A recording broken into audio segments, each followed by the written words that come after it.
ഹരേ കൃഷ്ണ. പ്രിയപ്പെട്ട എല്ലാ ഭക്തർക്കും എൻ്റെ വിനീതമായ പ്രണാമം. ശ്രീ ഭഗവത്ഗീത അധ്യായം 14 ശ്ലോകം 9 നമ്മളിന്ന് നോക്കുന്നത്.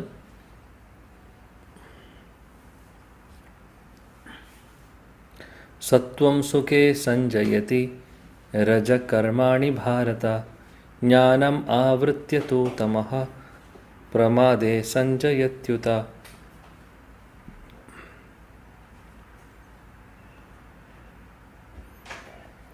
हरे कृष्ण प्रभु. नमो भगवते वासुदेवाय.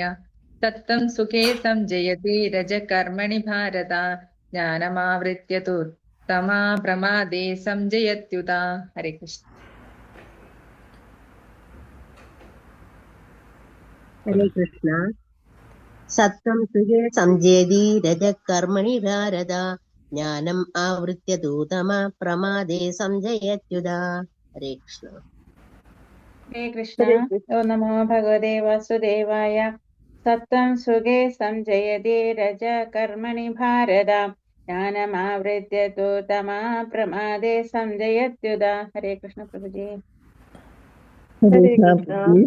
सत्त्वं सुखे संजयति रजकर्मणि भारत ज्ञानमावृत्य तु तमः प्रमादे संजयत्युता. हरे कृष्ण. हरे कृष्ण प्रभु जी. प्रणामम्. ओम नमो भगवते वासुदेवाय. सत्त्वं सुखे संजयति रजकर्मणि भारत ज्ञानमावृत्य तु तमः प्रमादे संजयत्युतः. हरे कृष्ण. വിവർത്തനം ഭാവാർത്ഥം. ഹരേ കൃഷ്ണ. വായിക്കട്ടെ മാതാജി പ്രഭു? വിവർത്തനം ഭാവാർത്ഥം വായിച്ചോട്ടെ. ഓക്കെ. ഹരേ കൃഷ്ണ. വിവർത്തനം ആൻഡ് ഭാവാർത്ഥം by his divine grace A.C. Bhaktivedanta Swami Prabhupada Srila Prabhupada ki jai. വിവർത്തനം. അല്ലയോ ഭാരതപുത്ര, സത്വഗുണം ഒരാളെ സുഖം കൊണ്ട് ബന്ധിക്കുമ്പോൾ രജോ ഗുണം കാമ്യകർമ്മങ്ങൾ കൊണ്ടാണ് ബന്ധിക്കുക. ജ്ഞാനത്തെ ആവരണം ചെയ്യുന്ന തമോ ഗുണമാകട്ടെ ഉന്മാദം കൊണ്ടും ഒരാളെ ബന്ധിക്കുന്നു. ഭാവാർത്ഥം.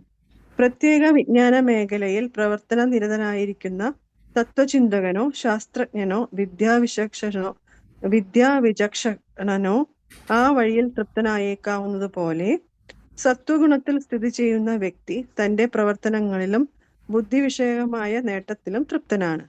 രജോ ഗുണത്താൽ ഒരു വ്യക്തി കാമ്യകർമ്മങ്ങളിൽ വ്യാപൃതനായേക്കാം. അയാൾ നേടാൻ കഴിയുന്നത്ര നേടുകയും നല്ല കാര്യങ്ങൾക്കായി ചെലവാക്കുകയും ചെയ്യുന്നു. ചിലപ്പോൾ അവർ ആശുപത്രികൾ തുറക്കാൻ ശ്രമിക്കുകയും ധർമ്മസ്ഥാപനങ്ങൾക്ക് ദാനം നൽകുകയും ചെയ്യാറുണ്ട്. രജോ ഗുണത്തിൽ വർത്തിക്കുന്ന ഒരാളുടെ ലക്ഷണം ഇതാണ്. തമോ ഗുണം ജ്ഞാനത്തെ ആവരണം ചെയ്യുന്നു. തമോ ഗുണമുള്ളവർ ചെയ്യുന്നത് അവർക്കോ മറ്റുള്ളവർക്കോ പ്രയോജനകരമല്ല. ഹരേ കൃഷ്ണ. Thank you prabhu. ഹരേ കൃഷ്ണ. ഇപ്പോൾ കഴിഞ്ഞ 3 ശ്ലോകങ്ങളിൽ പറഞ്ഞ കാര്യം ഇവിടെ ഒരു സമ്മറി ആയിട്ട് പറയുന്നു ഭഗവാൻ. സത്വഗുണം സന്തോഷം കൊണ്ട് സുഖത്താൽ ബന്ധിക്കപ്പെടുന്നു. രജ കർമ്മണി ഭാരത കർമ്മം കൊണ്ട് അല്ലെങ്കിൽ അതായത് ഫലോധിഷ്ഠിതമായ കർമ്മങ്ങളിലൂടെയാണ് അത് അവർ ബന്ധിക്കപ്പെടുന്നത്. ഇനി അവസാനത്തെ തമോ ഗുണമാണെങ്കിൽ ഇങ്ങനെയാണ് പ്രമാദം. നമ്മൾ ഇതിനെക്കുറിച്ച് കഴിഞ്ഞ ക്ലാസ്സിൽ ചർച്ച ചെയ്തതാണ്. എങ്ങനെയാണ് ബന്ധിപ്പിക്കുന്നത് എന്നുള്ളത്. ഈ 3 ഗുണങ്ങളും അല്ലേ, ഇന്നലെ കഴിഞ്ഞ ദിവസത്തെ ക്ലാസ്സിൽ നമ്മൾ ഡീറ്റെയിൽ ആയിട്ട് പറഞ്ഞതാണ്. അടുത്ത ശ്ലോകം. രജസ്തമസ് ചാഭിഭൂയ സത്വം ഭവതി ഭാരത രജസത്വം തമശ്ചൈവ തമസത്വം രജസ്തത. हरे कृष्ण. ओम नमो भगवते वासुदेवाय. श्लोकं 10. रजस्तमश्चाभिभूय सत्त्वं भवति भारत रजसत्वं तमश्चैव तमसत्वं रजस्तथा. हरे कृष्ण प्रभु. हरे कृष्ण. रजस्तमश्चाभिभूय सत्त्वं भवति भारत रजसत्वं तमश्चैव तमसत्वं रजस्तथा. हरे कृष्ण प्रभु जी. हरे कृष्ण. रजस्तमश्चाभिभूय सत्त्वं भवति भारत रजसत्वं तमश्चैव तमसत्वं रजस्तथा. हरे कृष्ण. हरे कृष्ण. ഹരേ കൃഷ്ണ. വായിക്കൂ. ഹരേ കൃഷ്ണ. ഹരേ കൃഷ്ണ പ്രഭു. വായിക്കൂ. ഓം നമോ ഭഗവതി വാസുദേവ. ഓം നമോ ഭഗവതി വാസുദേവായ. ശ്ലോകം 10. രജസ്തമസ്താഭിഭൂയ സത്വം ഭവതി ഭാരത. രജഃ സത്വം തമശ്ചൈവ തമഃ സത്വം രജസ്തഥാ. ഹരേ കൃഷ്ണ. ഹരേ കൃഷ്ണ. രജസ്തമശ്ച വിഭൂയ സത്വം ഭവതി ഭാരത. രജസത്വം തമശ്ചൈവ തമസത്വം രജസ്തഥാ. വിവർത്തനം ഭാവർത്തനം വായിക്കട്ടെ. അപ്പൊ ഹരേ കൃഷ്ണ. അല്ലയോ വിവർത്തനം ബൈശീല പ്രഭുപാത് പ്രഭാജിക്ക് ജയ്. അല്ലയോ ഭാരത, ചിലപ്പോൾ സത്വഗുണം രജസ്തമോ ഗുണങ്ങളെ തോൽപ്പിച്ചുകൊണ്ട് മുന്നേറും. ചിലപ്പോൾ രജസ് സത്വ തമോ ഗുണങ്ങളെ കീഴടക്കുന്നു. മറ്റു ചിലപ്പോൾ തമസ് രജസ്സുകളെയും ഈ വിധത്തിൽ എപ്പോഴും ആധിപത്യത്തിനുള്ള മത്സരം നിലനിൽക്കുന്നു. ഭാവാർത്ഥം: രജോ ഗുണം മുന്നിട്ട് നിൽക്കുമ്പോൾ സത്വതമസ്സുകൾ പരാജയപ്പെടുന്നു. തമസ്സാണ് മുന്നിട്ട് നിൽക്കുന്നതെങ്കിൽ രജസത്വഗുണങ്ങൾക്കാണ് തോൽവി. സത്വഗുണം മുന്നിട്ട് നിൽക്കുമ്പോൾ രജസ്തമോ ഗുണങ്ങൾ പരാജയപ്പെടുന്നു. ഈ മത്സരം എപ്പോഴും തുടർന്നു പോരുകയാണ്. അതുകൊണ്ട് കൃഷ്ണബോധത്തിൽ പുരോഗമിക്കാൻ ആഗ്രഹിക്കുന്നവർ ഈ 3 ഗുണങ്ങളെയും അതിക്രമിക്കണം. ഇവയിൽ ഒന്നിന്റെ ആധിപത്യം ഒരാളുടെ എല്ലാ പ്രവർത്തനങ്ങളിലും പെരുമാറ്റങ്ങളിലും ആഹാരരീതികളിലുമൊക്കെ സ്പഷ്ടമായി കാണുക പതിവാണ്. അതിനെപ്പറ്റി ഇനിയുള്ള അധ്യായങ്ങളിൽ വിവരിക്കുന്നുണ്ട്. താല്പര്യമുള്ള പക്ഷം ആർക്കും പരിശീലനം കൊണ്ട് സത്വഗുണം വളർത്തി രജസ്തമസ്സുകളെ തോൽപ്പിക്കാം. രജോ ഗുണം വർദ്ധിപ്പിച്ച് സത്വതമസ്സുകളെ കീഴടക്കാനും തമോ ഗുണത്തെ പോഷിപ്പിച്ച് സത്വരജസ്സുകളെ നശിപ്പിക്കാനും സാധിക്കും.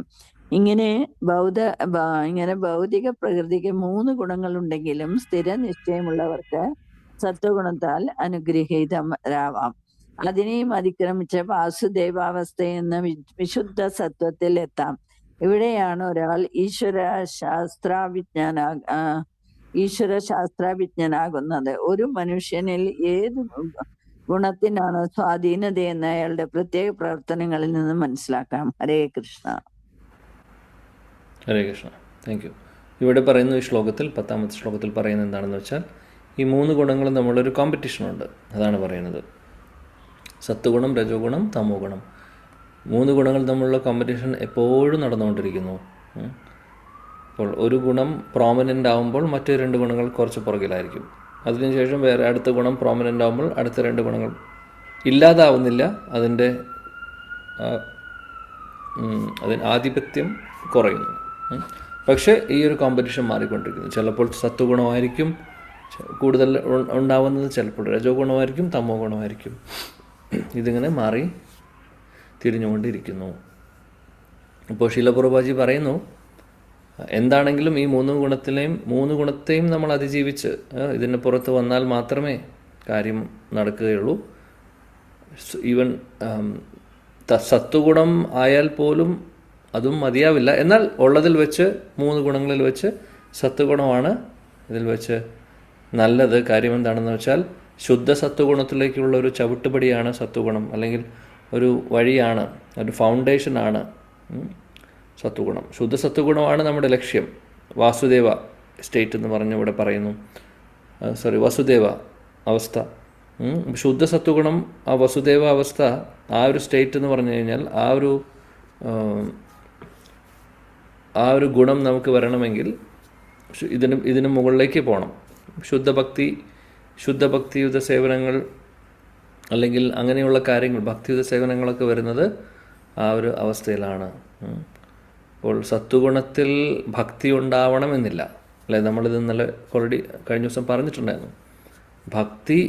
ഭക്തിപരമായിട്ടുള്ള കാര്യങ്ങൾ, ഇതെല്ലാം ആ ഒരു കാര്യങ്ങളൊക്കെ നടക്കുന്നത് ശുദ്ധസത്വത്തിലാണ്. ഓക്കെ. പിന്നെ അത് തന്നെ നമ്മൾ പല ഗ്രേഡുകളുണ്ടാവും തന്നെ, അല്ലേ? എത്രമാത്രം നമ്മൾ ആത്മാർത്ഥതയോടുകൂടി ശുദ്ധമായിട്ടുള്ള ഭക്തി സേവനങ്ങൾ ചെയ്യുന്നുണ്ടോ, അതിലിനി കലർപ്പുള്ള, അല്ലേ, ചിലപ്പോൾ എന്തെങ്കിലും ഭക്തിയുത സേവനങ്ങൾ ചെയ്യുന്നു, പക്ഷേ അതിൽ ശുദ്ധഭക്തിയല്ല, അന്യാഭിലാഷിത ശൂന്യമല്ല, എന്തെങ്കിലും അഭിലാഷത്തോടു കൂടി ചെയ്യുന്ന കാര്യങ്ങൾ. ഭക്തിയിൽ അവിടെയും പല മേഖലകൾ, പല എന്താ പറയുക, ലെവലുകൾ നമുക്ക് കാണാൻ സാധിക്കും. പക്ഷേ ജനറലായിട്ട് പറയുവാണെങ്കിൽ ശുദ്ധസത്വം എന്ന് പറയുന്ന അവസ്ഥയിലാണ് ശുദ്ധഭക്തി നമുക്ക് കാണാൻ സാധിക്കുന്നത്. അപ്പോൾ അതായിരിക്കണം നമ്മുടെ ലക്ഷ്യം. സത്വഗുണത്തിനും മുകളിലേക്ക്. മറ്റേ രജോഗുണം തമോ ഗുണത്തിൻ്റെ കാര്യം പിന്നെ പറയേണ്ട ആവശ്യമില്ല. അതായിരിക്കണം നമ്മൾ അതിനു വേണ്ടിയിട്ടായിരിക്കണം ശ്രമിക്കേണ്ടത്. ഓക്കെ, അടുത്ത ശ്ലോകം. സർവദ്വാരേഷു ദേഹേസ്മിൻ പ്രകാശ ഉപജായത്തെ ജ്ഞാനം യഥാ തഥാ വിദ്യാത് വിവൃതം സത്വമിത്യുത. ഹരേ ഹരേ കൃഷ്ണ. കൃഷ്ണ. മാതാജി വൈഷ്ണവ വായിച്ചോളൂ mataji. Okay, thank you mataji. Hare Krishna. ഓം നമോ ഭഗവതേ വാസുദേവായ. സർവദ്വാരേഷു ദേഹേസ്മിൻ പ്രകാശ ഉപജായത്തെ ജ്ഞാനം യഥാ തഥാ വിദ്യാത് വിവൃദ്ധം സത്വമിത്യുതഃ. ഹരേ കൃഷ്ണ. ഹരേ കൃഷ്ണ. ഹരേ കൃഷ്ണ. ഓം നമോ ഭഗവതേ വാസുദേവായ. സർവദ്വാരേഷു ദേഹേസ്മിൻ പ്രകാശ ഉപജായത്തെ ജ്ഞാനം യഥാ തഥാ വിദ്യാത് വിവൃദ്ധം സത്വമിത്യുത. ഹരേ കൃഷ്ണ. ഹരേ കൃഷ്ണ. ഓ നമോ ഭഗവതേ വാസുദേവായ. സർവദ്വാരേഷു ദേഹേസ്മിൻ പ്രകാശ ഉപജായതേ ജ്ഞാനം യഥാ തഥാ വിദ്യാത് വിവൃതം സത്വമിത്യുത. ഹരേ കൃഷ്ണ പ്രഭുജി. ഹരേ കൃഷ്ണ. ഓം നമോ ഭഗവതേ വാസുദേവായ. സർവദ്വാരേഷു ദേഹേസ്മിൻ പ്രകാശ ഉപജായതേ ജ്ഞാനം യഥാ തഥാ വിദ്യാത് വിവൃദ്ധം സത്വം ഇത്യുത. ഹരേ കൃഷ്ണ. വിവർത്തനം ഭാവാർത്ഥം. ഹരേ ഹരേ കൃഷ്ണ കൃഷ്ണ പ്രഭു. പ്രഭുജി. വൈഷ്ണവ. ഹരേ കൃഷ്ണ. വിവർത്തനം ഭാവാർത്ഥം. ശ്രീല പ്രഭുപാദിക്ക് ജയ്. ശരീരത്തിന്റെ എല്ലാ ദ്വാരങ്ങളും ജ്ഞാനത്താൽ പ്രകാശിതമാകുമ്പോൾ സത്വഗുണത്തിന്റെ പ്രഭാവം അനുഭവപ്പെടുന്നു. ഭാവാർത്ഥം. 9 ദ്വാരങ്ങളാണ് ശരീരത്തിലുള്ളത്. 2 കണ്ണുകൾ, 2 ചെവികൾ, 2 നാസാദ്വാരങ്ങൾ, വായ്, ലിംഗം, മലദ്വാരം ഇവയെല്ലാം സാത്വികതാ ലക്ഷണങ്ങളാൽ പ്രകാശിതമാകുമ്പോൾ മനുഷ്യൻ സത്വഗുണ സമ്പന്നനെന്ന് മനസ്സിലാക്കാം. അത്തരക്കാർ കാര്യങ്ങളെ ശരിയായ നിലയിൽ കാണുകയും കേൾക്കുകയും അനുഭവിക്കുകയും ചെയ്യും.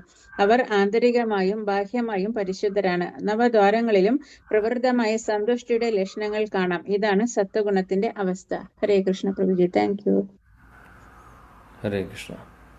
സത്വഗുണത്തിൻ്റെ അവസ്ഥയെക്കുറിച്ച് ഇവിടെ പറയുന്നു. 9 ദ്വാരങ്ങൾ ജ്ഞാനം കൊണ്ട് പ്രകാശിതമാവുമ്പോൾ അതിനെ സത്വഗുണമെന്ന് പറയുന്നു. 9 ദ്വാരങ്ങൾ എന്തൊക്കെയാണെന്ന് നമുക്കറിയാം, ഓൾറെഡി ഇവിടെ വായിച്ചു. അപ്പോൾ ആ ഒരു അവസ്ഥ എന്ന് പറയുന്നത് കാര്യം നമ്മൾ അറ്റ്ലീസ്റ്റ് മനസ്സിലാക്കുന്നു എന്താണ് ഈ ഒരു ഇന്ദ്രിയങ്ങളുടെ, ഇതെല്ലാം ഇന്ദ്രിയങ്ങളാണല്ലേ. 9 ദ്വാരങ്ങൾ നോക്കുകയാണെങ്കിൽ ഇന്ദ്രിയങ്ങളിൽ വരുന്നതാണ്. അപ്പോൾ ഇന്ദ്രിയങ്ങൾ ആ ഒരു രജോ ഗുണത്തിലും തമോ ഗുണത്തിലും ഉള്ള ഒരു അവസ്ഥയിലല്ല, ജ്ഞാനമുണ്ട്. അത് ജ്ഞാനം വന്നിട്ടുണ്ട്, വിജ്ഞാനം ആയിട്ടുണ്ടാവില്ല. ജ്ഞാനം എന്താണെന്നുള്ളത് ഇതിനു മുമ്പ് നമ്മൾ വായിച്ചിട്ടുണ്ട്, പഠിച്ചിട്ടുണ്ട്. പൂർണ്ണമായിട്ടുള്ള ആ ഒരു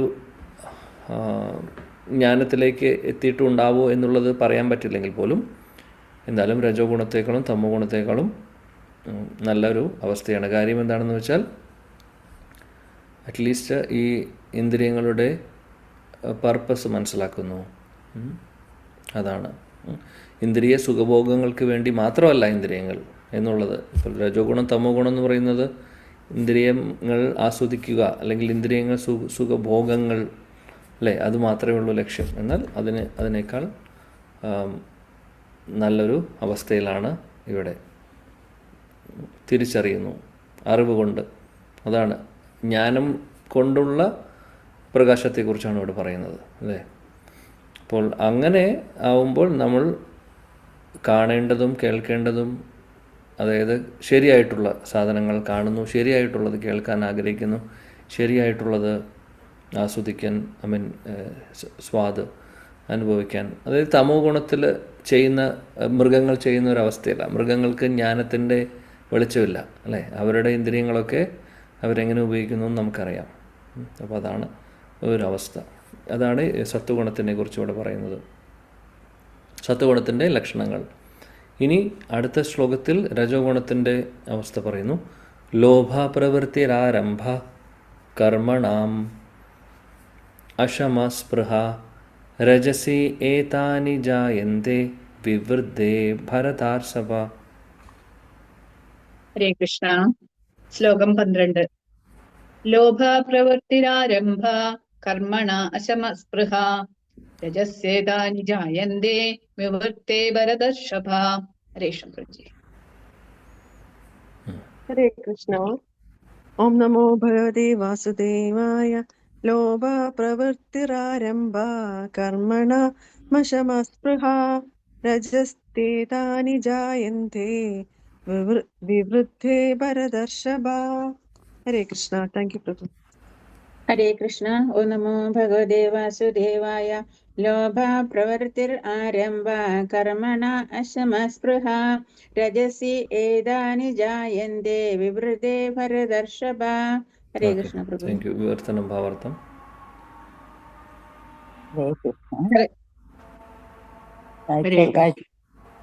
വായിച്ചോ. ഹരേ കൃഷ്ണ. ഹരേ കൃഷ്ണ. ശ്ലോകം 12. ലോഭ പ്രവർത്തിരാരംഭ കർമ്മണാമശമസ്പൃഹ രജസ്യേതാനി ജായന്തെ വിവൃത്തേ ഭരതർഷഭ. വിവർത്തനം ഭാവാർത്ഥം. ഹേ ഭരത് ശ്രേഷ്ഠ, രജോഗുണം വർദ്ധിക്കുമ്പോൾ അതിയായ ആസക്തി, ബലോദിഷ്ടമായ പ്രവർത്തനം, കഠിനമായ പ്രയത്നം, അടക്കാനാവാത്ത ആഗ്രഹം, മോഹാവേശം എന്നീ ലക്ഷണങ്ങൾ ഉണ്ടാവുന്നു. ഭാവാർത്ഥം. ഹരേ കൃഷ്ണ. രജോഗുണ സ്വഭാവി തനിക്ക് കിട്ടിയിട്ടുള്ള സ്ഥാനത്താൽ ഒരിക്കലും സംതൃപ്തനാകാറില്ല. അത് ഉയർത്താനായി ആഗ്രഹിച്ചുകൊണ്ടേയിരിക്കും. തനിക്ക് ഒരു വീടുണ്ടാക്കാൻ ശ്രമിക്കുകയാണെങ്കിൽ അത് കൊട്ടാരം പോലെയുള്ള ഒന്നാവണമെന്നായിരിക്കും ഉദ്ദേശിക്കുക. താൻ അതിൽ എന്നെന്നും താമസിക്കാൻ പോകുന്നു എന്നാണ് അയാളുടെ വിചാരം. അയാൾക്ക് ഇന്ദ്രിയ സുഖഭോഗങ്ങളിൽ അത്യാർത്തിയുണ്ട്. ഇതിന് അറുതിയില്ല. ആ വീട്ടിൽ കുടുംബസമേതം താമസിച്ച് എന്നെന്നും ഇന്ദ്രിയ സുഖങ്ങൾ അനുഭവിക്കണമെന്ന് അയാൾ ആഗ്രഹിക്കുന്നു. രജോഗുണത്തിന്റെ സ്വഭാവമാണ് ഇതെല്ലാം എന്ന് മനസ്സിലാക്കണം. ഹരേ കൃഷ്ണ. രജോ ഗുണത്തിൻ്റെ ലക്ഷണങ്ങളെ കുറിച്ച് ഇവിടെ പറയുന്നു. അതിയായിട്ടുള്ള ആസക്തി, അതേപോലെ വേറെ കാര്യങ്ങളൊക്കെ എന്താണ് പറയുന്നത്, അതായത് ഫലോധിഷ്ഠിതമായിട്ടുള്ള കാര്യങ്ങളിലുള്ള താല്പര്യം, പിന്നെ ആവശ്യത്തിനേക്കാൾ കൂടുതൽ ഉള്ള എൻഡവർ, അല്ലെങ്കിൽ എന്താ പറയുക, ഉഗ്രകർമ്മം ചെയ്യുന്നു. കാര്യം ഇന്ദ്രിയ സുഖഭോഗങ്ങൾ അല്ലെങ്കിൽ എന്തിനോടെങ്കിലും ഒരു ആസക്തി ഉണ്ടാവും. അത് നേടാൻ വേണ്ടി ഒരുപാട് പ്രയത്നിക്കുന്നു. പിന്നെ ഇവിടെ പറയുന്നു,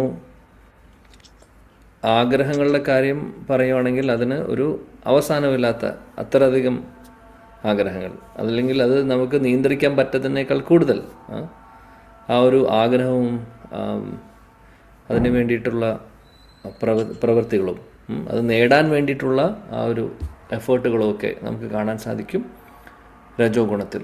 അതാണ്. അപ്പോൾ പ്രഭുപാദി ഭാവാർത്ഥത്തിൽ ഉദാഹരണം പറയുന്നു. ഇപ്പോൾ ഒരു വീട് വേണമെന്ന്, വീട് പണിയാൻ ഉദ്ദേശിക്കുന്ന ഒരാൾ രജോ ഗുണത്തിലുള്ള ഒരാളാണെങ്കിൽ അവർക്ക് ആഗ്രഹം ഉണ്ടാവും, അത് വലിയൊരു കൊട്ടാരമായിരിക്കണം, ആ കൊട്ടാരത്തിൽ ഞാൻ സ്ഥിരമായിട്ട് കാലകാലം ഞാൻ അവിടെ താമസിക്കും എന്നുള്ളൊരു ആഗ്രഹവും അങ്ങനെയുള്ള പല പല കാര്യങ്ങളോടുള്ള അറ്റാച്ച്മെൻ്റ് ആയിരിക്കും അവർക്കുണ്ടാവുക. പിന്നെ ഇന്ദ്രിയ ഭോഗങ്ങൾ നേടാനുള്ള അതിയായിട്ടുള്ള ആഗ്രഹം ഉള്ളിൽ, അത് പല രീതിയിലൂടെ അത് നടത്താൻ വേണ്ടി അവരെന്തും ചെയ്യാൻ പോകുന്നു. എന്നാൽ ഈ ആഗ്രഹങ്ങൾക്ക് എപ്പോഴെങ്കിലും അറുതി ഉണ്ടാവുമോ? എന്തെങ്കിലും നേടിക്കഴിഞ്ഞാൽ, ഇന്ദ്രിയ സുഖഭോഗം നേടിക്കഴിഞ്ഞാൽ ആഗ്രഹം കുറയല്ല ചെയ്യുന്നത്, അത് കൂടിയാണ് വരുന്നത്. ഇതെല്ലാം രജോഗുണത്തിൻ്റെ ലക്ഷണങ്ങളാണ്. ഓക്കെ, അടുത്ത ശ്ലോകം 13. അപ്രകാശോ പ്രവൃത്തിശ്ച പ്രമാദോ മോഹ ഏവ ച തമസി ഏതാനി ജായന്തെ വിവൃദ്ധേ കുരു നന്ദന. ഹരേ കൃഷ്ണ. ഓം നമോ ഭഗവതേ വാസുദേവായ. അപ്രകാശോ അപ്രവൃത്തിശ്ച പ്രമാദോ മോഹ ഏവ ച തമസ്തേതാനി ജായന്തെ വിവൃദ്ധേ കുരു നന്ദന. ഹരേ കൃഷ്ണ. ഹരേ കൃഷ്ണ. ഓ നമോ ഭഗവതേ വാസുദേവായ. അപ്രകാശോ പ്രവൃത്തിശ്ച പ്രമാദോ മോഹ ഏവ ച തമസി ഏതാനി ജായന്തെ വിവൃദ്ധേ കുരു നന്ദന. ഹരേ കൃഷ്ണ. ഹരേ കൃഷ്ണ. ശ്ലോകം 12. അപ്രകാശോ പ്രവർത്തിശ്ച പ്രമാദോ മോഹ ഏവ ച തമസ്യേതാനി ജായന്തേ വിവൃദ്ധേ കുരു നന്ദന. ഹരേ കൃഷ്ണ. വിവർത്തനം ഭാവാർത്ഥം. ഹരേ കൃഷ്ണ. ഹരേ കൃഷ്ണ. വായിക്കും. വിവർത്തനം എന്റെ ഭാവാർത്ഥം ബൈ ശൈല പ്രഭുപാദ് കി ജയ്. കുരുനന്ദന, തമോ ഗുണം വളരുമ്പോൾ തേജസ്സില്ലായ്മ, അകർമ്മണ്യത, പ്രമാദം, വ്യാമോഹം എന്നിവ പ്രകടമാകുന്നു. ഭാവാർത്ഥം. ഹരേ കൃഷ്ണ. തേജസ്സില്ലാത്തിടത്ത് ജ്ഞാനമില്ല. താമസ സ്വഭാവി നിയന്ത്രിത തത്വത്തിന് അനുസരിച്ചല്ല പ്രവർത്തിക്കുന്നത്. തന്നിഷ്ടം പോലെ ഒരു ഉദ്ദേശവുമില്ലാതെ പ്രവർത്തിക്കാനാണ് അയാൾക്ക് ഇഷ്ടം. അധ്വാന ശേഷി അയാൾക്കുണ്ടെങ്കിലും അത് ഉപയോഗിക്കാൻ തുനിയില്ല. ഇതിനെ വ്യാമോഹം എന്ന് പറയുന്നു. ബോധാവസ്ഥയിലാണെങ്കിലും ഇക്കൂട്ടരുടെ ജീവിതം കർമ്മരഹിതമാണ്. ഇതാണ് താമസ സ്വഭാവിയുടെ ലക്ഷണങ്ങൾ. ഹരേ കൃഷ്ണ.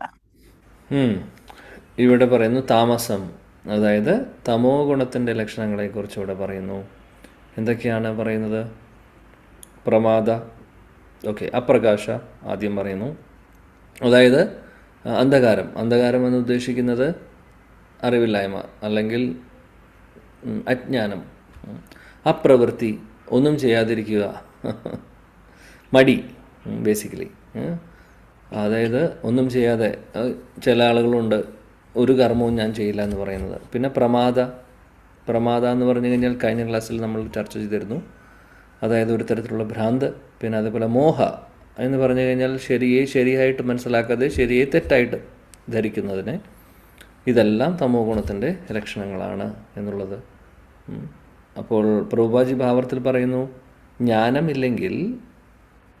ജ്ഞാനമില്ലെങ്കിൽ ഈ ഒരു ഗുണമായിരിക്കും കൂടുതൽ നമ്മൾ കാണുന്നത്, തമോ ഗുണമായിരിക്കും.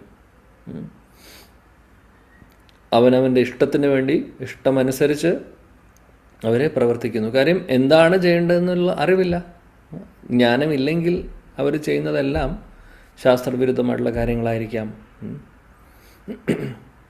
അപ്പോൾ അതാണ് ഈ ഒരു ഗുണത്തിൻ്റെ അവസ്ഥ അല്ലെങ്കിൽ ലക്ഷണങ്ങൾ. ചില ആളുകൾക്ക് പല കാര്യങ്ങളും ചെയ്യുവാനുള്ള ഒരു കപ്പാസിറ്റി ഉണ്ടാവും, പക്ഷേ അത് ചെയ്യാൻ തയ്യാറല്ല, അതിനുള്ള ഒരു എഫേർട്ട് എടുക്കാൻ തയ്യാറല്ല. ഇതെല്ലാം ഈ തമോ ഗുണത്തിൻ്റെ ലക്ഷണങ്ങളാണ്. അങ്ങനെ നമുക്ക് കുറേ കാര്യങ്ങൾ കാണാം അല്ലേ. ഇതൊക്കെയാണ് സത്വഗുണം, രജോഗുണം, തമോ ഗുണത്തിൻ്റെ ലക്ഷണങ്ങൾ. എത്ര ക്ലിയർ ആയിട്ടാണ് നോക്കൂ, ഭഗവത്ഗീതയിൽ ഇതെല്ലാം പറയുന്നു. നമ്മൾ മനസ്സിലാക്കുന്നില്ല എന്ന് മാത്രം. ആക്ച്വലി നമ്മുടെ ലൈഫിൽ ഓരോ ദിവസവും അല്ലെങ്കിൽ ഓരോ സമയത്തും ഈ ഗുണങ്ങൾ പലതും മാറി മാറി വരുന്നുണ്ട്. ശരിക്കും പറയുകയാണെങ്കിൽ ചില സമയത്ത് സത്വഗുണം കൂടുതലാവും, ചില സമയത്ത് രജോ ഗുണവും തമോ ഗുണവും ആയിരിക്കും കൂടുതൽ പ്രോമിനൻ്റ് ആയിട്ട് നമ്മുടെ ലൈഫിൽ. ഓരോ ദിവസം നോക്കിക്കഴിഞ്ഞാൽ തന്നെ ഇത് വന്ന് മാറി മാറി പോകുന്നുണ്ട്. വരുന്നു പോകുന്നു അങ്ങനെ പിന്നെ പല കോമ്പിനേഷൻസിലും ഉണ്ടാവും. അപ്പോൾ ഇതാണ് അവസ്ഥ. ഈ ഭൗതിക ലോകത്തിൽ ഇരിക്കുന്നിടത്തോളം കാലം ഇതിൻ്റെ പ്രഭാവം നമ്മളിലുണ്ടാവും. അതുകൊണ്ട് ശുദ്ധസത്വത്തിലുള്ള കാര്യങ്ങൾ ചെയ്യുമ്പോഴാണ് നമുക്കിതിൽ നിന്ന് രക്ഷപ്പെടാൻ സാധിക്കുന്നത്. ആ ഒരു കാര്യം ഇവിടെ ഇരിക്കുന്ന സമയത്തും നമുക്ക് ശുദ്ധസത്വ ഗുണത്തിലുള്ള കാര്യങ്ങൾ ചെയ്യാൻ സാധിക്കും. അപ്പോൾ ഈ ഗുണങ്ങളിൽ നിന്ന് നമുക്ക് പുറത്തു വരാൻ ഒരു പരിധിവരെ സാധിക്കുകയും ചെയ്യും. യെസ്. യഥാ സത്വേ പ്രവൃദ്ധേതു പ്രളയം യാതി ദേഹഭൃത് തദോത്തമാവിധാം ലോകാൻ അമലാൻ പ്രതിപദ്യതേ. ഹരേ കൃഷ്ണ. ഹരേ കൃഷ്ണ. പ്രഭോ നമോ ഭഗവതേ വാസുദേവായ. യഥാ സത്വേ പ്രവൃദ്ധേതു പ്രളയം യാതി ദേഹഭൃത് തദോത്തമവിദാം ലോകാൻ അമലാൻ പ്രതിപദ്യതേ. ഹരേ കൃഷ്ണ. ഹരേ കൃഷ്ണ. നമോ ഭഗവതേ വാസുദേവായ. യഥാ സത്വേ പ്രവർത്തേതു പ്രളയം യാതി ദേഹഭൃത് തദോത്തമവിദാം ലോകാൻ അമലാൻ പ്രതിപദ്യതേ. ഹരേ കൃഷ്ണ. Thank you prabhu. ഹരേ കൃഷ്ണ. ഓം നമോ ഭഗവതേ വാസുദേവായ. യഥാ സത്വേ പ്രവൃദ്ധേതു പ്രളയം യാതി ദേഹഭൃത് തദോത്തമവിദാം ലോകാൻ അമലാൻ പ്രതിപദ്യതേ. ഹരേ കൃഷ്ണ പ്രഭുജി. ഹരേ കൃഷ്ണ. യഥാ സത്വ പ്രവൃദ്ധേതു പ്രളയം യാതി ദേഹഭൃത് തതോത്തമവിദാം ലോകാൻ അമലാൻ പ്രതിപദ്യത്തെ. ഹരേ കൃഷ്ണ. ഓക്കെ, വിവർത്തനം ഭാവാർത്ഥം. ഹരേ കൃഷ്ണ. ശ്ലോകം 14. യഥാ സത്വേ പ്രവൃത്തേതോ പ്രളയം യാതി ദേഹഭൃത് തദോത്തമവിദാം ലോകാൻ അമലാൻ പ്രതിപദ്ധ്യതേ. വിവർത്തനം ഭാവാർത്ഥം. മേസി ഭക്തിവേദാന്ത സ്വാമി ശ്രീല പ്രഭുപാദ് കി ജയ്. സാത്വികർ മരിക്കുമ്പോൾ ഋഷിവര്യന്മാരുടെ നിർമ്മലങ്ങളായ ഉത്കൃഷ്ട ലോകങ്ങളിൽ എത്തുന്നു. ഭാവാർത്ഥം. സത്വഗുണ സമ്പന്നൻ ബ്രഹ്മലോകം, ജനലോകം മുതലായ ഉത്തമ ഗൃഹങ്ങളിൽ എത്തിച്ചേർന്ന് ദേവതുല്യമായ ആനന്ദം അനുഭവിക്കും. അമലാൻ എന്ന പദം ഇവിടെ പ്രസക്തമാണ്. രജസ്തമോ ഗുണങ്ങൾ തീണ്ടാത്തത് എന്നാണ് ഇതിനർത്ഥം. ഭൗതിക ലോകത്തിൽ മാലിന്യങ്ങളുണ്ട്. ഇവിടെ ഏറ്റവും പരിശുദ്ധമായ സത്വഗുണമാണ്. വ്യത്യസ്തരായ ജീവാത്മാക്കൾക്ക് വ്യത്യസ്ത രീതിയിലുള്ള ഗ്രഹങ്ങളുണ്ട്. സത്വഗുണത്തിൽ വർത്തിക്കുമ്പോൾ മരിക്കുന്നവർ ഋഷിവര്യരും മഹാഭക്തരും വാഴുന്ന ഗ്രഹങ്ങളിലേക്ക് ഉയരും. ഹരേ കൃഷ്ണ പ്രഭുജി. സത്വഗുണത്തിൽ ശരീരം വിടുന്നവർ അവർക്ക് എവിടെ പോകാൻ സാധിക്കും? ഉപരിലോകങ്ങളിൽ, സ്വർഗലോകങ്ങളിലേക്കും മഹർ തപാലോകങ്ങൾ, ഇതെല്ലാം ഉപരിലോകങ്ങളാണ് അല്ലേ? ജനലോക, തപലോക എന്നൊക്കെ പറയുന്നത്. അപ്പോൾ ആ ലോകങ്ങളിലേക്കുള്ള ഒരു അവിടേക്ക് പോകാനുള്ള ഒരു അവസരമാണ് കിട്ടുന്നത്. കാര്യം സത്വഗുണം അവർ പ്രാക്ടീസ് ചെയ്തിട്ടുള്ള ആളുകൾ ആവുമ്പോൾ. ഇനി സത്വഗുണത്തിലും പല ലെവൽസ് ഉണ്ട്. നമുക്ക് പറയാൻ സാധിക്കും. ചിലവരെല്ലാം ധ്യാനിക്കുന്നുണ്ടാവും, ചിലപ്പോൾ അത് ഫലോധിഷ്ഠിതമായിട്ടുള്ള കാര്യം അതായത് പല ടൈപ്പ് ഓഫ് ആൾക്കാരെ കാണാം. സത്വഗുണത്തിലുള്ള ആൾക്കാരും നമുക്കറിയാം കൂടുതൽ അവർ രജോ ഗുണം തമോ ഗുണത്തിലുള്ള ആളുകളെ പോലെയല്ല. തീർച്ചയായിട്ടും ഫലോധിഷ്ഠിതമായിട്ടുള്ള കാര്യങ്ങളൊക്കെ കൂടുതൽ അല്ലെങ്കിൽ നമ്മൾ കാണുന്നത് രജോ ഗുണത്തിലാണ്. സത്വഗുണം എന്ന് പറഞ്ഞു കഴിഞ്ഞാൽ കൂടുതലും പുണ്യങ്ങൾ ചെയ്യുന്നു, മറ്റുള്ളവരുടെ ക്ഷേമത്തിന് വേണ്ടി ചെയ്യുന്നു, പിന്നെ പല പല യജ്ഞങ്ങളും തപസ്യകളൊക്കെ ചെയ്യുന്നു. പക്ഷെ എന്താണെന്ന് വെച്ചാൽ ആ ശരിയായിട്ടുള്ള ലക്ഷ്യം എന്താണെന്നുള്ളത് അവർക്ക് ക്ലിയർ ആയിട്ടുണ്ടാവില്ല. ലക്ഷ്യത്തിലേക്ക് അതായത് ഈ ലോകം കടന്ന് അല്ലെങ്കിൽ ഭൗതിക ലോകത്തിൽ നിന്ന് പുറത്തു വന്ന് ആധ്യാത്മിക ലോകം എന്ന് പറയുന്ന അതാണ് ലക്ഷ്യം എന്നുള്ളത് അവർക്ക് ആയിട്ടുണ്ടാവില്ല. കാര്യം ഇപ്പോഴും അവർക്ക് നേരത്തെ നമ്മൾ വായിച്ച പോലെ പല നല്ല കാര്യങ്ങളും ചെയ്യുന്നുണ്ടാവും, പക്ഷേ ആ ഒരു ശുദ്ധസത്വ സ്റ്റേറ്റിലേക്ക് എത്തിയിട്ടുണ്ടാവില്ല. അപ്പം അതുകൊണ്ട് അവർക്ക് നല്ലൊരു ഫ്യൂച്ചറുണ്ട്. കാര്യം എന്താ വെച്ചാൽ അവർക്ക് ഉപരിലോകങ്ങളിലേക്ക് പോകാൻ സാധിക്കും, എന്തായാലും താഴോട്ട് പോകുന്നില്ല. എന്നാലും അവർ സ്റ്റിൽ ഈ ഒരു ഭൗതിക ലോകത്തിൽ തന്നെയാണ്. ഈവൻ ബ്രഹ്മലോകം വരെ പോകാം. ബ്രഹ്മലോകത്തിലേക്ക് അങ്ങനെ ആർക്കും കയറി പോകാൻ പറ്റില്ല. ബ്രഹ്മലോകം, ജനലോകം, തപലോകമൊക്കെ ആക്ച്വലി ഭക്തരുടെ, അതായത് ശുദ്ധഭക്തർ ആയിട്ടില്ല, അതിനൊക്കെ തൊട്ട് മുമ്പുള്ള സ്റ്റേജിലുള്ള ആളുകളൊക്കെ പോകുന്ന സ്ഥലങ്ങളാണത്. നമ്മളെ സംബന്ധിച്ച് ബ്രഹ്മലോകവും ജനലോകമൊക്കെ ഒരുപാട് വലിയ പൊസിഷനാണ് ആക്ച്വലി. എന്നാൽ അവിടെ ഇരുന്നാൽ ആവുന്നില്ല, അവിടെ നിന്നും പിന്നെ നമ്മൾ പോകാനുണ്ട്, ഇനിയും യാത്ര ബാക്കിയുണ്ട് എന്നുള്ളത് അതും കൂടെ മനസ്സിലാക്കാനുണ്ട്. അപ്പോൾ പക്ഷേ ഈ 3 ഗുണങ്ങളിൽ വെച്ച് നോക്കുകയാണെങ്കിൽ സത്വഗുണം ഏറ്റവും ഉയർന്നതാണ്. അത് നമ്മൾ മനസ്സിലാക്കണം. അത് നമ്മൾ മനസ്സിലാക്കിക്കൊണ്ട് സത്വഗുണത്തിലിരുന്നു കൊണ്ട് സത്വഗുണം നമ്മൾ കൾട്ടിവേറ്റ് ചെയ്തുകൊണ്ട് ഭക്തി സേവനങ്ങൾ ചെയ്തു തുടങ്ങുക. അങ്ങനെയാണ് നമ്മൾ ഇതിൻ്റെ പുറത്തേക്ക് നമുക്ക് വരാൻ സാധിക്കുന്നത്. അതാണ് സത്വഗുണത്തിൽ ശരീരം വിടുമ്പോൾ സംഭവിക്കുന്നത് പറയുന്നത്. ഇനി രജോ ഗുണം നോക്കിക്കഴിഞ്ഞാൽ രജസി പ്രളയം ഗത്വ കർമ്മസംഗീഷു ജായത്തെ തഥാ പ്രളിനസ്തമസി മൂഢയോനീഷു ജായത്തെ. ഹരേ കൃഷ്ണ. ഓ നമോ ഭഗവതേ വാസുദേവായ. രജസേ പ്രളയം ഗത്വാ കർമ്മസംഗീഷു ജായതേ തഥാ പ്രലീനസ്തമസേ മൂഢയോനിഷു ജായതേ. ഹരേ കൃഷ്ണ. ഹരേ കൃഷ്ണ. രജസി പ്രളയം ഗത്വാ കർമ്മസംഗീഷു ജായതേ തഥാ പ്രലീനസ്തമസി മൂഢയോനിഷു ജായതേ. ഹരേ കൃഷ്ണ. ഓക്കെ, വിവർത്തനം ഭാവാർത്ഥമാക്കൂ. ഹരേ കൃഷ്ണ. രജസി പ്രളയം ഗത്വാ കർമ്മസംഗീഷു ജായതേ തഥാ പ്രലീനതസ്തമസി മൂഢയോനിഷു ജായതേ. ഹരേ കൃഷ്ണ. രജോഗുണത്തോടെയാണ് മരിക്കുന്നതെങ്കിൽ ഫലമുദ്ദേശിച്ച് കർമ്മങ്ങൾ ചെയ്യുന്നവർക്കിടയിൽ ജനിക്കും. തമോ ഗുണത്തോടെ മരിക്കുന്നവരാകട്ടെ മൃഗങ്ങളായിട്ടാണ് പിറക്കുക. ഭാവാർത്ഥം. ഹരേ കൃഷ്ണ. ഒരിക്കൽ മനുഷ്യനായി ജനിച്ച ജീവാത്മാവ് പിന്നീട് ഒരിക്കലും താഴ്ന്ന പടികളിലേക്ക് ഇറങ്ങുകയില്ലെന്ന് ചിലർക്കൊരു തെറ്റിദ്ധാരണയുണ്ട്. തമോ ഗുണം വർദ്ധിക്കുമ്പോൾ മനുഷ്യൻ മരിച്ച ശേഷം മൃഗരൂപത്തിലുള്ള ജീവിതത്തിലേക്ക് തരം താഴ്ത്തപ്പെടുമെന്ന് ഈ ശ്ലോകം ചൂണ്ടിക്കാട്ടുന്നു. ഇങ്ങനെ അധപ്പതിച്ച നിലയിൽ നിന്ന് പരിണാമ പ്രക്രിയയിലൂടെ അയാൾക്ക് വീണ്ടും മനുഷ്യജീവിതത്തിലേക്ക് ഉയർന്നു വരണം. അതുകൊണ്ട് മനുഷ്യജീവിതത്തെ പറ്റി ഗൗരവത്തോടെ ചിന്തിക്കുന്നവരെല്ലാം സത്വഗുണം പരിശീലിച്ചുകൊണ്ട് സജ്ജന സമ്പർക്കത്താൽ ത്രിഗുണങ്ങളെ അതിക്രമിച്ച് കൃഷ്ണാവബോധത്തിൽ ഉറച്ചു നിൽക്കേണ്ടതാണ്. ഇതാണ് മനുഷ്യജീവിതത്തിന്റെ ലക്ഷ്യം. ഇങ്ങനെയല്ലാതെ ഒരാൾക്ക് വീണ്ടും മനുഷ്യനായി പിറക്കാൻ കഴിയുമെന്നുള്ളതിന് ഒരു ഉറപ്പുമില്ല. ഹരേ കൃഷ്ണ. ഹരേ കൃഷ്ണ. ഇപ്പോൾ രജോ ഗുണത്തിലും തമോ ഗുണത്തിലും ശരീരം വിടുന്ന ആളുകളുടെ അവസ്ഥ എന്താണ് പറയുന്നത്? രജോ ഗുണത്തിൽ വിടുമ്പോൾ പിന്നീട് അവർ മിക്കവാറും ഈ ഭൗതിക ലോകത്തിൽ അല്ലെങ്കിൽ ഈ ഭൂമിയിൽ, കാര്യം ഈ ലോകത്തിൽ ഉപരിലോകങ്ങളിലേക്കും പോകാൻ സാധിക്കില്ല. കൂടുതൽ രജോ ഗുണം ഉണ്ടെങ്കിൽ ഇവിടെ തന്നെയായിരിക്കും. പിന്നെ അതേപോലെ തന്നെ മനുഷ്യജന്മം കിട്ടുമെന്നുള്ള കാര്യത്തിലും ഉറപ്പില്ല. എന്ത് വേണമെങ്കിലും സംഭവിക്കാം. തമോ ഗുണം ആണെങ്കിൽ പറയേണ്ട ആവശ്യമില്ല. ഇവിടെ ക്ലിയർ ആയിട്ട് ഭഗവാൻ പറയുന്നുണ്ട്. അതായത് മൃഗങ്ങളുടെ ശരീരം നമുക്ക് കിട്ടാനുള്ള സാധ്യത ഉണ്ട്. സാധ്യതയല്ല, കിട്ടുമെന്നുള്ളത്. ഇനി രജോ ഗുണത്തിൻ്റെ ഒരു ഇൻറ്റൻസിറ്റി കൂടിക്കഴിഞ്ഞാലും ഒരുപക്ഷെ പറയാൻ സാധിക്കില്ല എന്തായിരിക്കും സംഭവിക്കുക എന്നുള്ളത്. സോ ഡേഞ്ചറായിട്ടുള്ളൊരവസ്ഥയാണ്. അപ്പോൾ പല ആളുകൾക്കും ധാരണയുണ്ട്.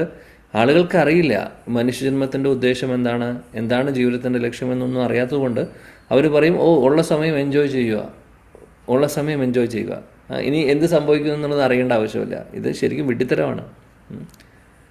ചിന്തിക്കുന്നില്ല.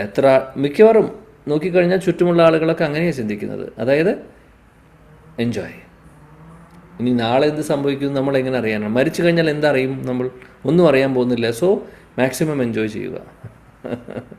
പക്ഷെ ഒന്ന് ആലോചിച്ച് നോക്കൂ, അതിര് കടന്നുള്ള എൻജോയ്മെൻ്റ് ആണെങ്കിൽ, തമോ ഗുണത്തിലുള്ള എൻജോയ്മെൻറ്റ്സിലേക്കൊക്കെ നമ്മൾ പോകുന്നുണ്ടെങ്കിൽ മനുഷ്യജന്മം പോലും നഷ്ടപ്പെടും. ഈ ഒരു സത്യം ആളുകൾ മനസ്സിലാക്കുന്നില്ല. മൃഗമായിട്ട് ജനിക്കേണ്ടി വന്നാൽ പിന്നെ വീണ്ടും ഒരു മനുഷ്യജന്മം കിട്ടുക എന്ന് പറയുന്നത് ഒരുപാട് ജന്മജന്മാന്തരങ്ങൾ കഴിയണം. ഇനി എത്രയോ കാത്തിരിക്കേണ്ടിയിരിക്കുന്നു. സോ ഇതെല്ലാം ശ്രദ്ധിക്കേണ്ട കാര്യങ്ങളാണ്. അതുകൊണ്ട് പ്രഭുപാദി പറയുന്നു, അതുകൊണ്ട് സീരിയസ് ആയിട്ട് മനുഷ്യജന്മത്തെ എടുക്കുന്ന ആളുകൾ, അങ്ങനെയുള്ളവർ എന്താ ചെയ്യേണ്ടത്? ഭക്തിയുത സേവനങ്ങൾ ചെയ്യുക.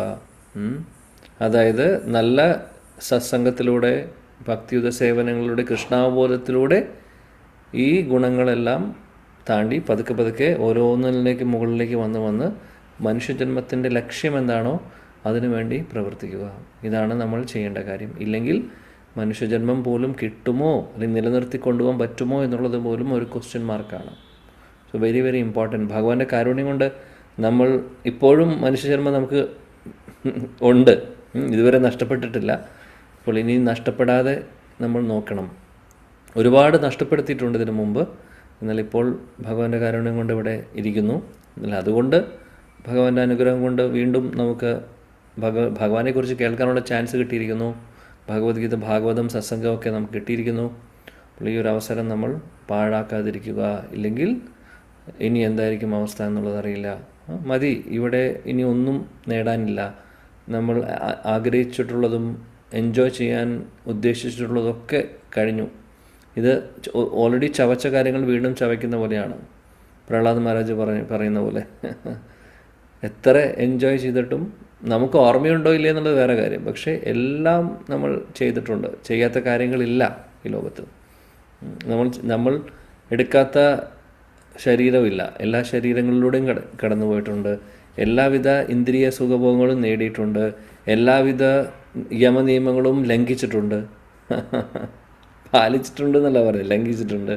ഇതെല്ലാം നടന്നിട്ടുണ്ട് നമുക്ക് ഓരോരുത്തർക്കും. ഇതെല്ലാം കഴിഞ്ഞിട്ടാണ് നമ്മൾ ഈ ഒരു സ്റ്റേജിലേക്ക് എത്തിയിട്ടുള്ളത്, ഇവിടെ ഇരിക്കുന്നത്. അതുകൊണ്ട് ഇനി എന്തായാലും കഴിഞ്ഞ കാര്യങ്ങൾ അങ്ങനെ ഇരിക്കട്ടെ. ഇനി അതിനെക്കുറിച്ച് ഓർത്ത് നമുക്കൊന്നും ചെയ്യാൻ സാധിക്കില്ല. ഇനി ഉള്ള കാര്യങ്ങൾ നമുക്ക് അതിലേക്കുള്ള വഴിയുണ്ട് നമ്മുടെ മുമ്പിൽ. എന്ത് ചെയ്യണം എന്ത് ചെയ്യരുത് എന്നുള്ളത് ക്ലിയർ ആയിട്ട് നമുക്ക് മനസ്സിലാക്കാൻ സാധിക്കുന്നുണ്ട് ഭഗവാന്റെ അനുഗ്രഹം കൊണ്ട്, ശാസ്ത്രങ്ങളിലൂടെ, ഗുരു സാധു ശാസ്ത്രത്തിലൂടെ.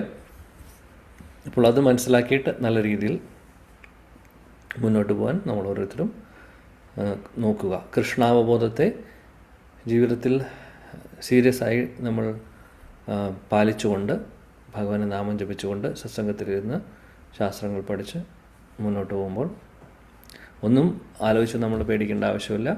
മനുഷ്യജന്മം കിട്ടും ഇനി എന്നുള്ളത് പോലും നമ്മൾ പറയുന്നില്ല. മനുഷ്യജന്മം തീർച്ചയായിട്ടും ഡെഫിനറ്റ്ലി, അല്ലെങ്കിൽ അതിനേക്കാൾ വലിയ, അല്ലെങ്കിൽ മനുഷ്യജന്മമല്ല, ഈ ലോകത്തിൽ നിന്ന് നമുക്ക്, ഭൗതിക ലോകത്തിൽ നിന്ന് ആധ്യാത്മിക ലോകത്തിലേക്ക് പോലും പ്രവേശിക്കാനുള്ള ആ ഒരു ക്വാളിഫിക്കേഷൻ നമുക്ക് കിട്ടും.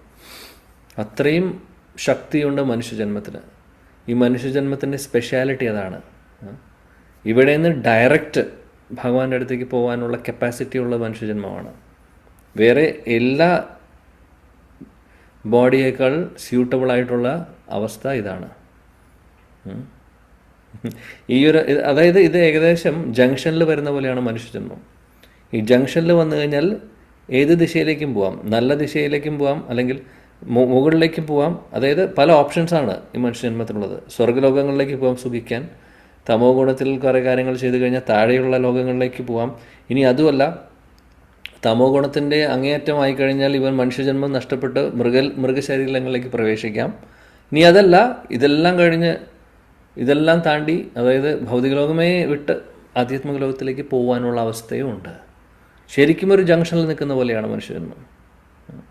4 വഴിയുള്ള ജംഗ്ഷൻ ആണെങ്കിൽ ഈ 4 വഴിയിലൂടെയും പോവാം. ഭഗവാന്റെ അടുത്തേക്ക് പോവാം, നരകത്തിലേക്ക് പോവാം, സ്വർഗ്ഗലോകങ്ങളിലേക്കും ഉപരിലോകങ്ങളിലേക്ക് പോവാം, അല്ലെങ്കിൽ ഈ മനുഷ്യ ശരീരം നഷ്ടപ്പെടുത്തി മൃഗങ്ങളുടെ ശരീരത്തിലേക്കോ ചെടികളുടെ ശരീരത്തിലേക്കോ മരങ്ങളുടെ ശരീരത്തിലേക്കോ പോവാം. ഏത് വേണമെന്നുള്ളത് നമ്മൾ തീരുമാനിക്കുക. അപ്പോൾ അതാണ് മനുഷ്യജന്മത്തിൻ്റെ സ്പെഷ്യാലിറ്റി. ഓക്കെ. കർമ്മണ സുകൃതസ്യാഹു സാത്വികം നിർമ്മലം ഫലം രജസസ്തു ഫലം ദുഃഖം അജ്ഞാനം തമസ ഫലം. വായിക്കും 16. ഹരേ കൃഷ്ണ. ഹരേ കൃഷ്ണ.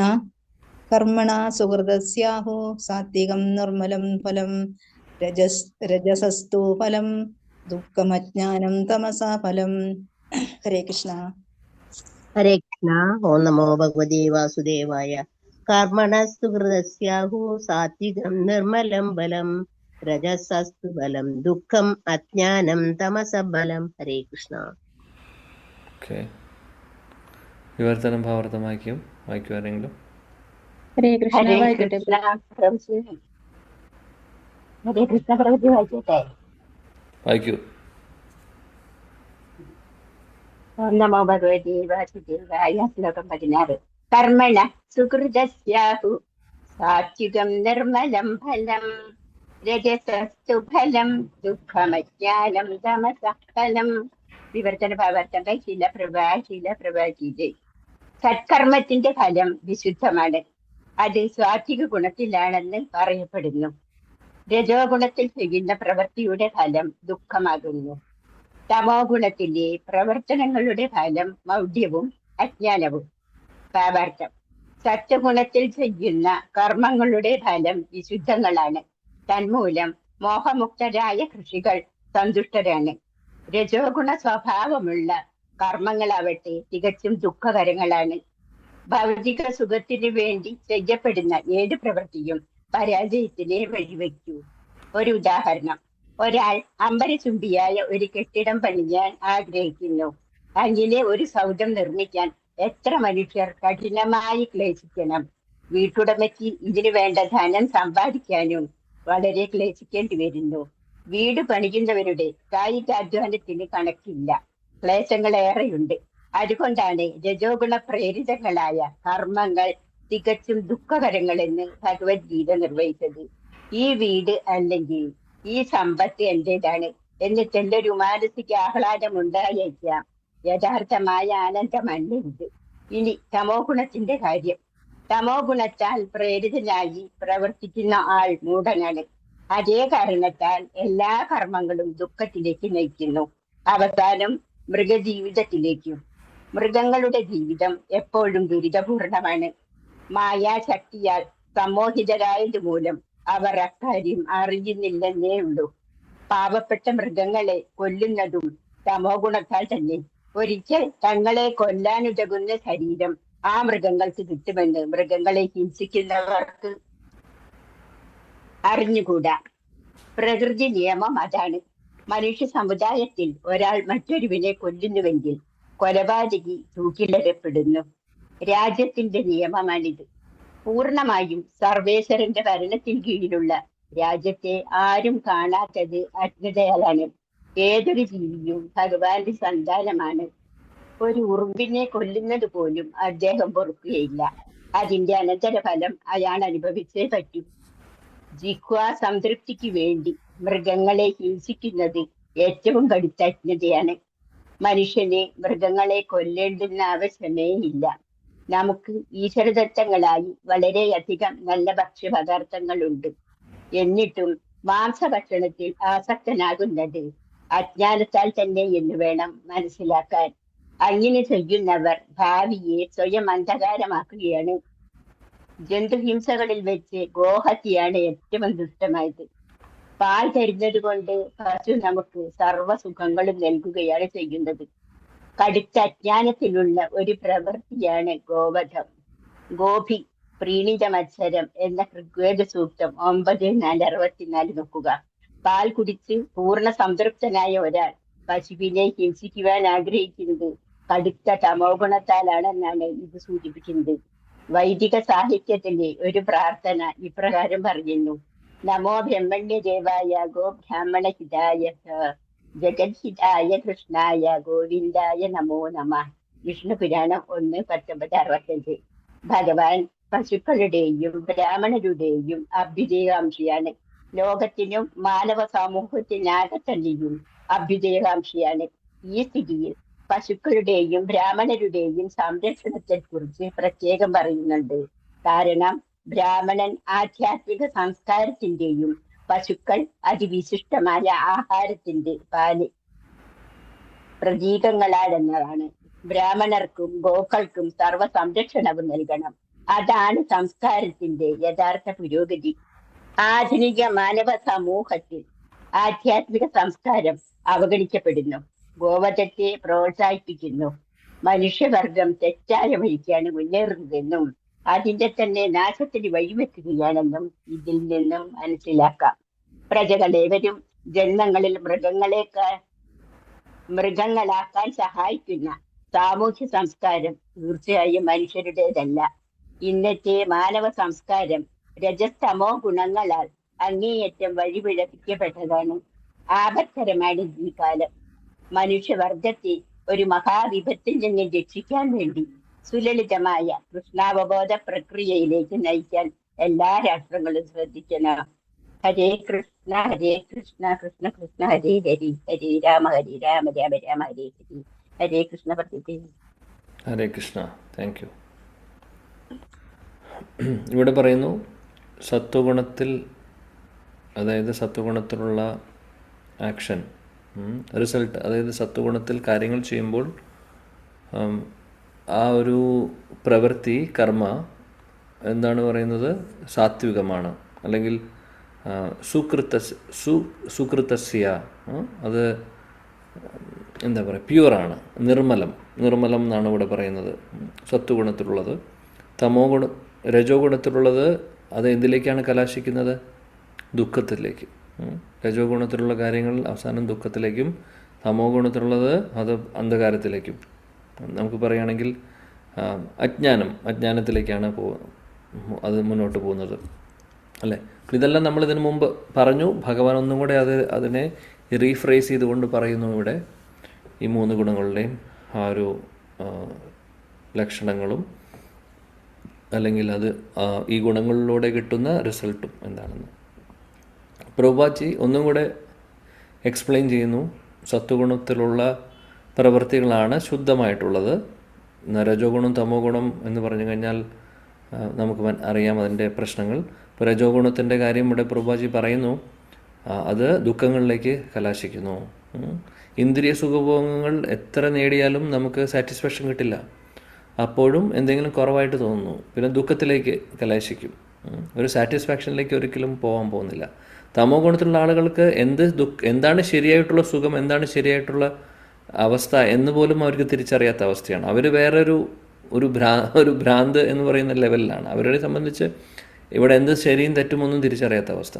രജോഗുണക്കാർക്ക് ആഗ്രഹങ്ങൾ കൂടിക്കൂടി അത് നേടി അത് ആസ്വദിച്ച് പിന്നീട് അത് കിട്ടാതെ വരുമ്പോഴുള്ള ബുദ്ധിമുട്ട്, ആ ഒരു വിഷമം, ആ ഒരു അവസ്ഥ. ഒരുപാട് പൈസ സമ്പാദിക്കുന്നു, ഒരു നിമിഷം കൊണ്ട് അത് നഷ്ടപ്പെടുന്നു, തകർന്നു പോകുന്നു, അല്ലേ? ഒരിക്കലും ഒരു സാറ്റിസ്ഫാക്ഷൻ കിട്ടുന്നില്ല. തമോ ഗുണത്തിൻ്റെ കാര്യം പ്രഭുജി ഇവിടെ കൂടുതൽ എക്സ്പ്ലെയിൻ ചെയ്തിട്ടുണ്ട്.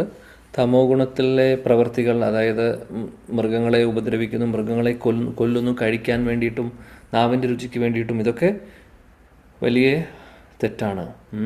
അപ്പോൾ തമോ ഗുണത്തിലുള്ള പ്രവർത്തികൾ നമ്മൾ കൂടുതൽ ചെയ്യുമ്പോൾ ആക്ച്വലി മൃഗശരീരത്തിലേക്ക് നമ്മൾ പ്രവേശിക്കുന്നു. മൃഗശരീരത്തിലേക്ക് പ്രവേശിക്കാൻ നമ്മളെയും ഇതേപോലെ ആളുകൾ കൊല്ലുന്നു. എന്തറിയുന്നു, അല്ലേ? നമ്മൾ കേട്ടിട്ടുണ്ടാവും, കൊല്ലാൻ പോകുന്ന കശാപ്പിന് കൊണ്ടുപോകുന്ന ആടിന് നല്ല രീതിയിൽ ഭക്ഷണം കൊടുത്തിട്ടാണ് കൊണ്ടുപോകുന്നത്. വയറ് നിറച്ച് കൊടുക്കും.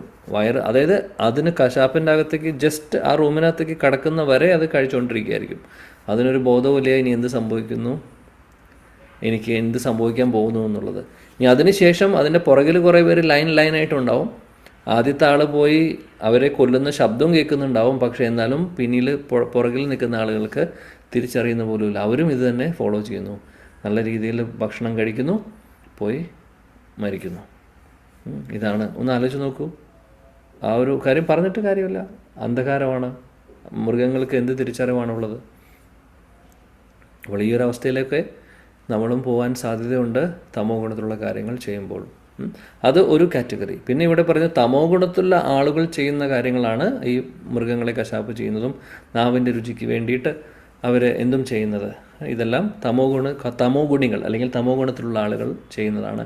പ്രഭുപാജി അതുകൊണ്ട് ഇവിടെ വേറൊരു കാര്യം എടുത്തു പറയുന്നു. നമോ ബ്രഹ്മണ്യ ദേവായ ഗോബ്രാഹ്മണഹിതായ ജഗതിതായ കൃഷ്ണായ ഗോവിന്ദായ നമോ നമഃ. പശുക്കളെ സംരക്ഷിക്കുന്നതിൻ്റെ കാര്യമൊക്കെ പ്രഭുപാജി ഇവിടെ ബ്രാഹ്മണരെയും പശുക്കളെയും സംരക്ഷിക്കുക എന്നുള്ളത്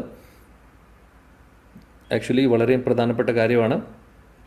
ഭഗവാൻ അത് എടുത്തു പറയുന്നതാണ്. നമ്മൾ എന്നും ചൊല്ലുന്ന ശ്ലോകമാണിത്, അല്ലേ? ഭഗവാന് മൃഗങ്ങളാണെങ്കിലും പശുക്കളെയും ബ്രാഹ്മണരെയും എക്സ്ട്രാ പ്രൊട്ടക്ഷൻ കൊടുക്കുന്നതാണ് ഭഗവാൻ ആഗ്രഹിക്കുന്നു.